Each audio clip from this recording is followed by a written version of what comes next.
नमस्कार विद्यार्थी मित्रांनो, मी प्राध्यापक अशोक शिंदे आपलं स्वागत करतो आहे। आज आपण इयत्ता 12वी विषय भूगोल प्रकरण क्रमांक 3 मानवी वस्ती आणि भूमी उपयोजन यातील भूमी उपयोजन या मुद्द्याचा अभ्यास करणार आहोत। विद्यार्थी मित्रांनो, प्रत्यक्ष अभ्यासाला सुरुवात करण्या अगोदर आपण या प्रकरणातील कोणकोणत्या मुद्द्याचा या अगोदर अभ्यास केलेला आहे याचा थोडक्यात आढावा घेऊया। बघा, आपण व्हिडिओ क्रमांक 1 मध्ये वस्तीचा अर्थ, वस्तीच्या स्थानावर परिणाम करणारे घटक, वस्तीचे प्रकार, वस्तीचे आकृतिबंध इत्यादीचा अभ्यास केला। तर व्हिडिओ क्रमांक 2 मध्ये लोकसंख्येच्या आधारे नागरी वस्तीचे वर्गीकरण, कार्याच्या आधारे नगरांचे आणि शहरांचे वर्गीकरण या मुद्द्यांचा अभ्यास केला। आज आपण या प्रकरणातील जो पुढील भाग आहे भूमी उपयोजन याचा अभ्यास करूया। विद्यार्थी मित्रांनो, सुरुवातीला आपण जरा विचार करा याचा अभ्यास करूया। याच्यामध्ये प्रश्न बघा काय दिलाय, एखाद्या शहरात फक्त एकच कार्य असू शकते का?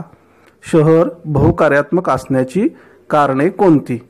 विद्यार्थी मित्रांनो, या अगोदर आपण शहराचे विविध कार्याच्या आधारे वर्गीकरण अभ्यासलेले आहे। त्यामध्ये बघा, शहराचं एक विशिष्ट असं कार्य असतं, मात्र जरी एक विशिष्ट कार्यासाठी ते शहर ओळखलं जात असलं तरी देखील त्या शहरामध्ये इतरही अनेक कार्य चालत असतात याचा आपण अभ्यास केलेला आहे। त्यामुळे या प्रश्नाचं उत्तर येतं की एखाद्या शहरात फक्त एकच कार्य चालू शकत नाही, कारण शहराच्या विविध गरजा असतात, त्या पूर्ण करण्यासाठी शहरात विविध कार्य चालत असतात। विद्यार्थी मित्रांनो, आपण अगोदरही पाहिलं की शहरामध्ये एकच कार्य चालत नसून तिथे विविध प्रकारची कार्य चालतात।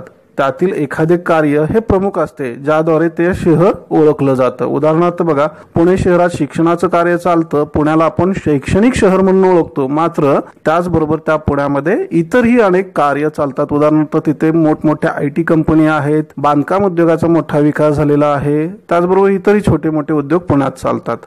म्हणजेच जरी पुणे हे शैक्षणिक शहर म्हणून ओळखले जात असले तरी देखील तिथे विविध कार्य चालत असतात। हे का बरं झालं असेल तर नगराचे मोठ्या नगरात रूपांतर होत असते, मोठ्या नगराचे महानगरात रूपांतर होत असते। कालानुरूप होणाऱ्या बदलानुसार नगरातील कार्यामध्ये गुंतागुंतीही वाढते। या नगरांच्या महानगराचा आकारही विस्तृत असतो, या नगराच्या कार्यात बदलही मोठ्या प्रमाणावर घडतात। हे बदल प्रामुख्याने भूमी उपयोजन व रचनात्मक बदल या संदर्भाने घडत असतात। म्हणजे एकूण काय तर त्या नगरामध्ये जे काय भूमी उपयोजन वेगवेगळ्या कार्यासाठी चालतं, तसेच त्या नगराचा जो काही रचनात्मक बदल आहे हा बदल घडत असल्यामुळे त्या नगरामध्ये विविध प्रकारची कार्य आपणास दिसून येतात। आता आपण भूमी उपयोजन म्हणजे काय पाहूया। आता आपण भूमी उपयोजन म्हणजे काय समजून घेऊया। मानवाने भूमीचा किंवा जमिनीचा विविध कारणासाठी केलेला वापर किंवा उपयोग म्हणजे भूमी उपयोजन होय। विद्यार्थी मित्रांनो, आपण आपल्या परिसरामध्ये, सभोवतालील परिसरामध्ये जर आपण दृष्टिक्षेप टाकला किंवा निरीक्षण केले तर आपणास लक्षात येईल की मानवाने खालीलप्रमाणे विविध कार्यासाठी भूमीचा वापर केलेला आहे। उदाहरणार्थ बघा, शेती, उद्योगधंदे, रस्ते, बाग बगीचे, राहण्यासाठी घरे इत्यादी कामासाठी मानवाने भूमीचा वापर केलेला दिसतो। विद्यार्थी मित्रांनो, आता भूमी उपयोजनाचे वर्गीकरण अभ्यास करूया। आता आपण याचं वर्गीकरण थोडक्यात बघूया। ग्रामीण भागातील भूमी उपयोजन हे नागरी भागातील भूमी उपयोजनापेक्षा वेगळे असते। ग्रामीण भागात भूमी उपयोजनाचा बराचसाच भाग हा शेती व्यवसायाशी निगडीत असतो, तर नागरी भागातील भूमी उपयोजन निवास व विविध व्यवसायांशी निगडीत असतो। पहा मुलांनो, जर आपण ग्रामीण भागाचं पाहिलं तर ग्रामीण भागामध्ये मोठ्या प्रमाणावर आपणास शेती आणि शेतीवर आधारित उद्योगांसाठी भूमी उपयोजन झालेले दिसून येते। तर नागरी भागामध्ये मोठमोठ्या टोलेजंग इमारती, त्याच्यामध्ये चालणारे विविध व्यवसाय, उद्योगधंदे यासाठी भूमी उपयोजनाचा वापर दिसून येतो। या वापराच्या आधारे किंवा या भूमी उपयोजनाच्या आधारे भूमी उपयोजनाचे 2 प्रमुख प्रकारात वर्गीकरण केले जाते। एक आहे ग्रामीण भूमी उपयोजन आणि दुसरा आहे नागरी भूमी उपयोजन। विद्यार्थी मित्रांनो, भूमी उपयोजनातील 2 प्रमुख प्रकारांचा अभ्यास करण्या अगोदर आपण भूमी उपयोजन आणि भूमी आच्छादन यातील फरकाचा अभ्यास करूया। बऱ्याच वेळा आपण भूमी आच्छादन आणि भूमी उपयोजन या दोन्ही संकल्पना एकाच अर्थाने वापरतो, मात्र प्रत्यक्ष पाहता त्या दोन्ही संकल्पना या वेगवेगळ्या आहेत, दोन्हीमध्ये फरक आहे। तो फरक कसा आहे याचा आता आपण अभ्यास करूया। बघा, भूमी आच्छादन आणि भूमी उपयोजन। पहिला फरक आहे भूमीवर असणारे प्राकृतिक घटकांचे आवरण म्हणजे भूमी आच्छादन होय। तर भूमी उपयोजन म्हणजे काय तर मानवाने भूमीचा किंवा जमिनीचा विविध कार्यासाठी केलेला उपयोग म्हणजे भूमी उपयोजन. बघा, भूमी आच्छादनाचा अर्थ काय होतोय, तर जे काही प्राकृतिक घटक प्रत्यक्षरित्या जे विविध प्रदेशात दिसून येतात त्याला आपण भूमी आच्छादन म्हणतो. आणि त्या प्राकृतिक घटकांचा मानव हा आपल्या विविध गरजा पूर्ण करण्यासाठी ज्यावेळेस वापर करतो, कार्यांसाठी त्याचा वापर करतो, त्याला भूमी उपयोजन असे म्हणतात.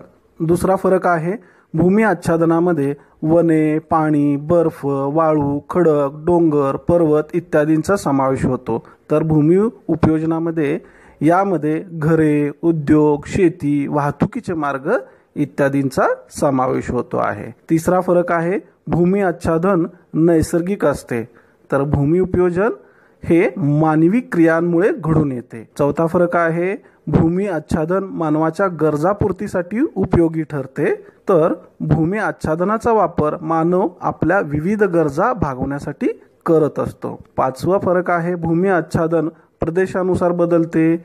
भूमी आच्छादनात विविधता आढळून येते. उदाहरणार्थ डोंगराळ प्रदेश, जंगल, पर्वतीय प्रदेश, शुष्क वाळवंटी प्रदेश इत्यादी. तर भूमी उपयोजनामध्ये प्रदेशातील भूमी आच्छादनाचा परिणाम मानवाच्या भूमी उपयोजनावर दिसून येतो. उदाहरणार्थ खनिज संपत्ती विपुल असणाऱ्या प्रदेशात उद्योगांची निर्मिती होत असते. हे झाले भूमी आच्छादन आणि भूमी उपयोजनातील फरक. विद्यार्थी मित्रांनो, आता आपण भूमी उपयोजनाचे जे दोन प्रमुख प्रकार पडतात त्यातील पहिला प्रकार ग्रामीण भूमी उपयोजन याचा अभ्यास करूया. विद्यार्थी मित्रांनो, ग्रामीण भागाचं जर आपण निरीक्षण केलं तर आपणास असं लक्षात येते की ग्रामीण भागामध्ये शेती, कच्ची घरे तसेच लहान मोठे उद्योगधंदे यांचं प्रमाण अधिक असलेलं दिसून येतं. या वैशिष्ट्यांवर आधारितच आपणास ग्रामीण भूमी उपयोजनाचे विविध भाग पाडता येतात. त्यातील पहिला आहे ते म्हणजे वन, ज्यामध्ये वनाखालील क्षेत्राचा समावेश होतो. विद्यार्थी मित्रांनो, ग्रामीण भागामध्ये वनाखालील क्षेत्राचे प्रमाण हे अधिक असतं. दुसरा आहे बिगर शेती. बिगर शेती म्हणजे शेतीशिवाय जमिनीचा इतर कारणासाठी आपण जो वापर करतो त्याला बिगर शेती असं म्हणतात. यामध्ये प्रामुख्याने वस्ती, पायाभूत सोयीमध्ये रस्ते, कालवे इत्यादींचा समावेश होतो. तसेच छोटे मोठे दुकानं इत्यादींचा समावेश हा बिगर शेती क्षेत्रामध्ये होत असतो. या ग्रामीण भागामध्ये जे काय द्वितीय, तृतीय व्यवसाय चालतात यांचा देखील समावेश हा बिगर शेती क्षेत्रात होतो. विद्यार्थी मित्रांनो, जसजसं ग्रामीण भागाचा विकास होत आहे तसतसं या क्षेत्रामध्ये द्वितीय व तृतीय व्यवसायात होणाऱ्या वृद्धीनुसार या श्रेणीतील भूमी उपयोजनाचा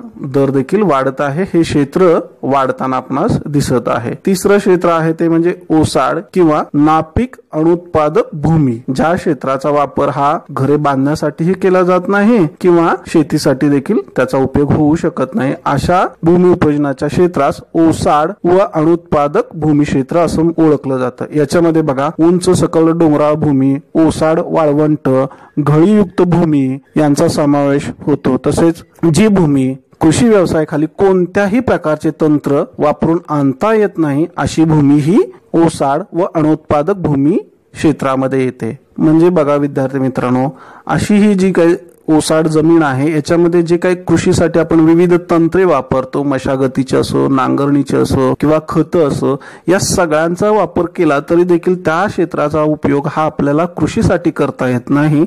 अशा क्षेत्रास आपण ओसाड किंवा अनुत्पादक भूमी म्हणून ओळखतो.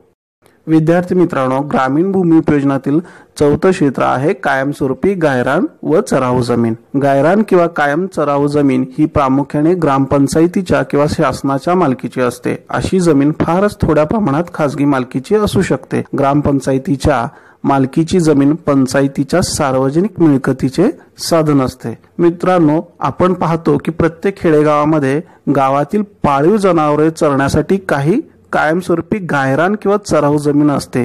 त्या जमिनीमध्ये आपल्या गावातील पाळीव जनावरे हे चरण्यासाठी सोडतात. ही जी काही जमीन असते त्याला कायमस्वरूपी गायरान चराऊ जमीन असं म्हणतो. पाचवं क्षेत्र आहे किरकोळ वृक्ष, पिके, वनराई जमीन, निव्वळ लागवडीखाली नसलेली जमीन. या निव्वळ लागवडीखालील क्षेत्राचा यात समावेश होत नसतो. यामध्ये फक्त फळबागा, फळझाडे याखाली जी काही जमीन आहे या क्षेत्राचा यामध्ये समावेश होत असतो. या क्षेत्रातील बहुतेक जमीन ही खाजगी मालकीची असते. म्हणजे ज्या जमिनीवर विविध फळझाडे लावलेली असतात, उदाहरणार्थ संत्र्याची असो फळझाडं, केळीची बाग तसेच द्राक्षाच्या बागा, हे जे काय अशी फळबागा असतात या सर्व फळबागांचा समावेश हा किरकोळ वृक्ष, पिके, वनराई जमिनीमध्ये होतो. आणि आपण पाहतो की या ज्या काही फळबागा आहेत या खाजगी मालकीच्या असतात. 6वं क्षेत्र आहे ते पिकाऊ अनुत्पादक जमीन. 5 वर्षापेक्षा अधिक काळ पडीत किंवा पडीक असलेली कोणतीही जमीन लागवडीखाली न आणलेली पड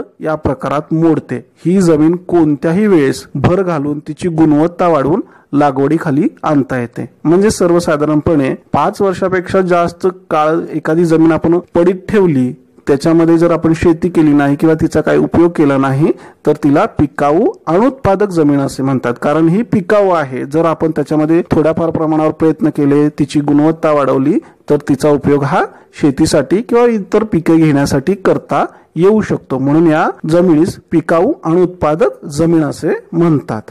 ग्रामीण भूमी उपयोजनातील 7वं क्षेत्र आहे ते म्हणजे चालू जमीन.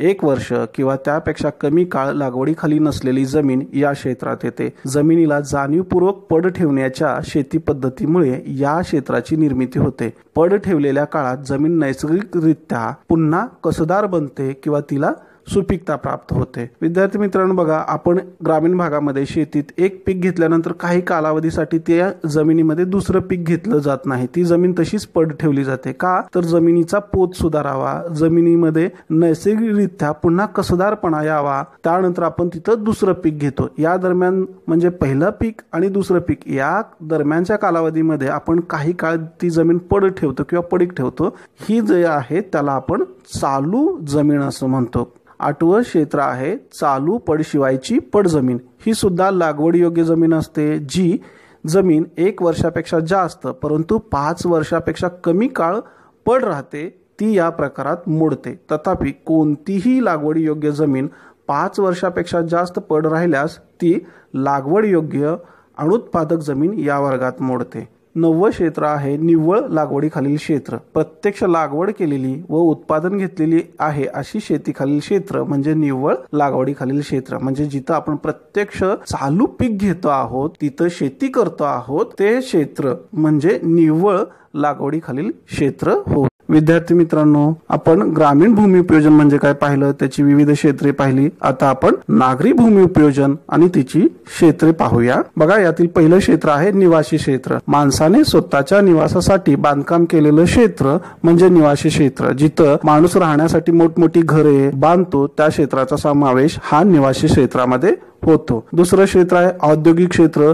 अशी जमीन जिथे कोणत्या ना कोणत्या वस्तू निर्मितीचे कार्य चालते, जेथे लोक स्वतःच्या उपजीविकेसाठी काम करतात, अशा क्षेत्राचा समावेश हा औद्योगिक क्षेत्रात होतो. म्हणजे जिथं मानव आपले काम करण्यासाठी विविध लहान मोठे उद्योग स्थापन करतो, तिथे काम करत असतो, त्याच्यासाठी उद्योगधंद्याची स्थापना होते, त्या क्षेत्राला औद्योगिक क्षेत्र असे म्हटलं जातं. तिसरं क्षेत्र आहे संस्थात्मक क्षेत्र. शैक्षणिक संस्था, विद्यापीठ, मुख्य कार्यालय, छावणी इत्यादीच्या कार्यासाठी व्यापलेली जमीन, या जमिनीचा वापर वरील कार्यासाठी केला जातो, त्याला संस्थात्मक क्षेत्र म्हणतो. म्हणजे जिथं शैक्षणिक संस्था आहेत, शाळा आहेत, महाविद्यालय आहेत, विद्यापीठा आहेत किंवा सैनिकी छावणी आहे, ही जी काही संस्थात्मक क्षेत्र आहेत, म्हणजे ह्या ज्या काही शैक्षणिक सैनिकी या संस्था आहेत, या संस्थांनी व्यापलेलं क्षेत्र याला आपण संस्थात्मक क्षेत्र असे म्हणतो.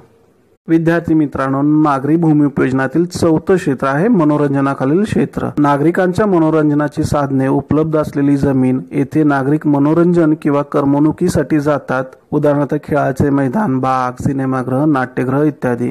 विद्यार्थी मित्रांनो, शहरी भागामध्ये लोकांचं मनोरंजन किंवा करमणूक करण्यासाठी मोठमोठाली खेळाची मैदान, बाग बगीचे, सिनेमागृह, नाट्यगृह असतात, ज्या ठिकाणी लोक जाऊन आपलं मनोरंजन किंवा करमणूक करत असतात. या ठिकाणांनी जे काही क्षेत्र व्यापलेले असते त्याला मनोरंजनाखालील क्षेत्र असे म्हणतात. 5वं क्षेत्र आहे वाहतूक. या जागेचा वापर एका ठिकाणाहून दुसऱ्या ठिकाणी जाण्यासाठी होतो. यामध्ये विमानतळ, रेल्वे स्थानक, रस्ते, नैसर्गिक बंदर, लोहमार्ग इत्यादीचा समावेश होत असतो.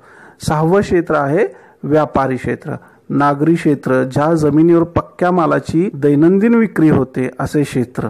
हे क्षेत्र निवासी क्षेत्रातही आढळते. काही ठिकाणी मात्र असे क्षेत्र विविध प्रकारचा माल मिळवण्याच्या दृष्टीने एका ठिकाणी केंद्रित झालेले आढळतात. उदाहरणार्थ केंद्रीय व्यापारी क्षेत्र. विद्यार्थी मित्रांनो, नागरी वस्त्यांमध्ये वेगवेगळी किरकोळ व्यापारी ठिकाणंही आढळून येतात, म्हणजे दुकानं वगैरे आढळून येतात जिथे मालाची आपण खरेदी विक्री करू शकतो. पण नागरी भागामध्ये काही अशा विशिष्ट पेठा देखील आढळतात ज्या ठिकाणी आपणास किरकोळ दुकानापासून ती मोठमोठी दुकानेही आढळून येतात जिथे लोक आपली खरेदी विक्री करू शकतात. ही जी काही व्यापारी पेठा आहेत यांनी जे काही क्षेत्र व्यापलेले असते त्याला व्यापारी क्षेत्र असे म्हणतात.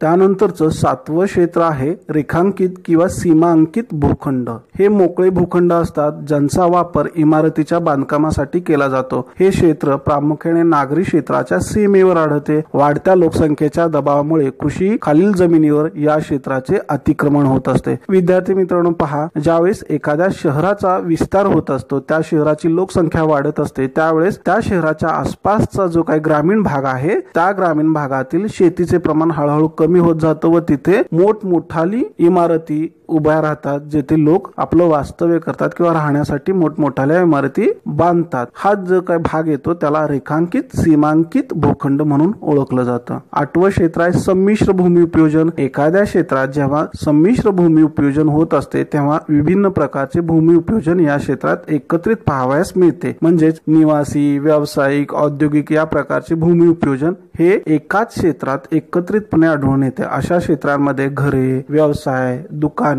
शाळा, दवाखाने, मोकळ्या जागा या एकाच ठिकाणी असू शकतात. या क्षेत्रास संमिश्र भूमी उपयोजन क्षेत्र असे म्हणतात. विद्यार्थी मित्रांनो, सरतेशेवटी करून पहा. ही कृती तुम्हाला शिक्षकांच्या मदतीने करायची आहे. यामध्ये तुम्ही तुमच्या शाळेचा, कॉलेजचा किंवा तुमच्या सभोवतालील परिसराचा नकाशा मिळवायचा आहे. यासाठी तुम्ही गुगल अर्थच्या साहाय्याने देखील नकाशा मिळवू शकता. हा जो काही नकाशा मिळवलेला परिसर आहे तुमच्या सभोवतालचा, त्या परिसरामध्ये तुम्ही तुमच्या शिक्षकांसह फिरायचा आहे आणि भूमीचा जो काही विविध कारणांसाठी वापर केलेला आहे, म्हणजे जे काही भूमी उपयोजन केलेलं आहे त्याचं रेखांकन करून ते जे काही या सूचीमध्ये विविध रंग सुचवलेले आहेत त्या रंगाने ते आरेखित केलेलं भूमी उपयोजन हे रंगाने भरायचं आहे आणि त्याचं तुम्हाला विश्लेषण करायचं आहे. ही कृती तुम्ही प्रत्यक्ष वर्गात करणार आहात, त्यामुळे हे तुमच्यासाठी दिलेले कार्य आहे. जर आपणास माझे व्हिडिओ आवडले असतील तर नक्कीच लाईक करा. या पुढील विविध भूगोल विषयासंदर्भातील शैक्षणिक व्हिडिओ पाहण्यासाठी चॅनलला सबस्क्राईब करा आणि आपले जे काही मत आहे ते कॉमेंट बॉक्समध्ये नक्कीच नोंदवा. धन्यवाद.